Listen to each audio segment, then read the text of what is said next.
that the status bars have changed, and I'm using Jio SIM and Airtel SIM with my primary phone. This is the Galaxy J7, and see, so they have actually changed the color of the status bar, and they have introduced this settings here over here, and this is drop down menu to extend the status bar.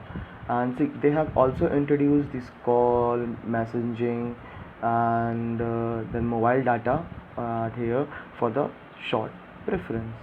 And on the app side we can see that the animation has changed a lot, has also been changed. Here's a smart manager is that when I tap on clean all process, it says unfortunately smart manager key has stopped.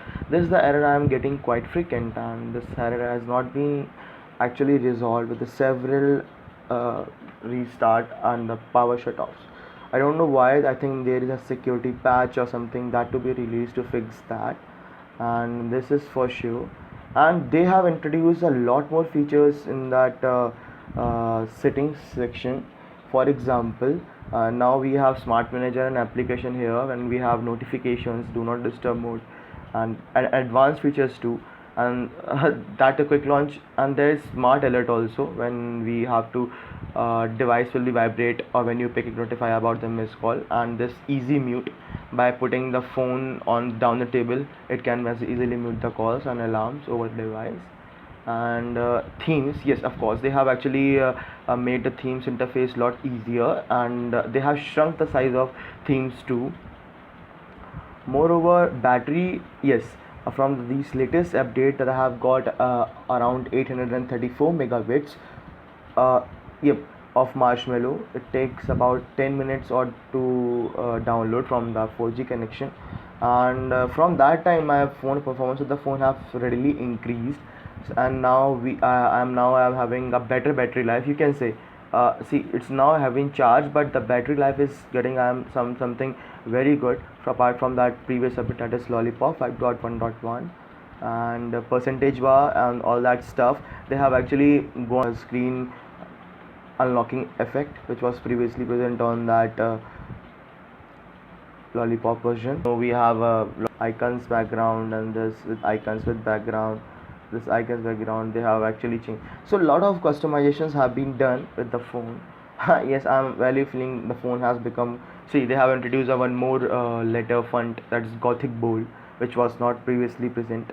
And see the power, when I press the power menu, see, now they have actually changed the power startup menu, which was like what to say, in the tab, in the column, or in the row form. Now it is too like materialistic. And yes, of course, S bike mode is still there. And just one thing more I need to show you is that they have also introduced one major thing in this, that is like a force touch on Apple phones. For example, when I touch on the keyboard, see, and I write, for example, this is I am writing, okay, and now we can directly move by pressing this. See, now we can easily move by hovering over the keyboard and wherever we want. So this is actually provide a lot of accessibility to us, or the person who types a lot, and we on for the person who actually prefer text. So this is a very good advantage given over the previous one, where we have to actually go to that place by clicking, and then we have to replace the word. So this is awesome, something like that. And yes, and now there is no haptic touch or feedback too, and we have all the same hotspot. So they have actually made it a lot easier, which was slightly slightly what lengthier in the older version, where we have to go to settings to on that thing, hotspot thing, and that all stuff. And storage, now yes, visibility of the Marshmallow, which uses the SD card as an internal storage. In that case you need to format the SD card, but here I have set it the portable storage, where SD card acts. For example, when we go to applications and we select application manager, and then it's take a little time to load, and then we have, for example, I have Asphalt 8 in here installed, and just see, for example, Asphalt is taking 1.9 gigabytes, and when we click the answer, it's saying 1.9 gigabytes external storage. So we can here also change the storage where the application can store. So and the build number and the see and the this kernel version and the security Android level patch July 1 2006. So it is the latest and they have provided, of course it's the last one, but still Samsung is very pathetic in getting updates to their mid-range and lower range phones. They actually what to say skip the updates over 1 year and then give to the particular phones the okay.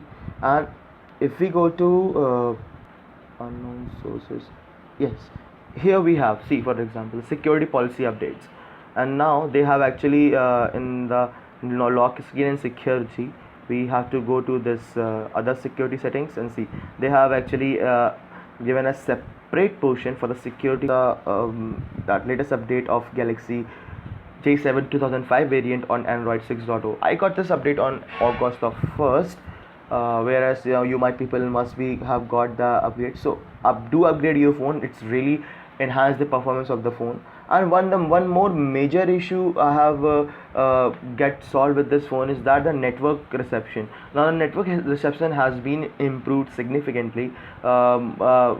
Before that, my Jio 4G signals used to actually fluctuate within 30 minutes or 40 minutes or so, but now it is not happening so, and the connection is more stable than previous. So thank you.